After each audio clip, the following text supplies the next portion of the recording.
எலிக்கதைகள். எலியும் பூனையும். ஒரு பாழடைந்த பெரிய வீட்டில் ஏராளமான எலிகள் வசித்து வந்தன. அவை சுதந்திரமாக மகிழ்ச்சியுடன் வாழ்ந்து வந்த சமயத்தில் அங்கே ஒரு பூனை வந்து சேர்ந்தது. அது தினமும் எலிகளை வேட்டையாடி தின்றது.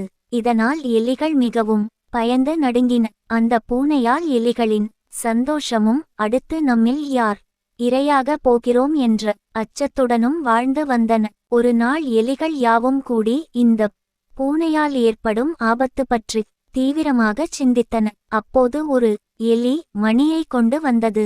அது மற்ற எலிகளை நோக்கி, நண்பர்களே, நம் உயிரை காப்பாற்றிக் கொள்ள ஒரு நல்ல யோசனை என்னிடம் இருக்கிறது. இந்த மணியை பூனையின் கழுத்தில் கட்டிவிட்டால் பூனை வரும்போது மணியோசை கேட்கும். தொலைவில் அது வரும்போதே நாம் ஓடி மறைந்து தப்பித்துக் கொள்ளலாம்.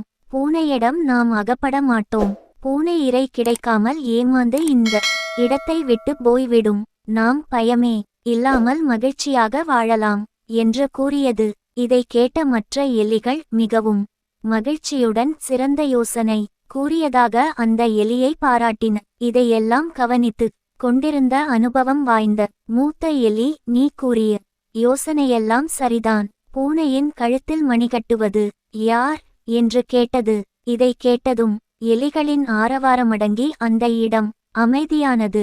யாரால் மணியை கட்ட முடியும் என்று நினைத்து கொண்டிருக்கும் போதே மியா என்ற பூனையின் குரலை கேட்டதும் எலிகள் உயிரை காத்து கொள்ள அலறியடித்து கொண்டு சிதறியோடின. இதுக்குத்தான் எதையும் பிளான் பண்ணணும் என்று மூத்த எலி கூறியது.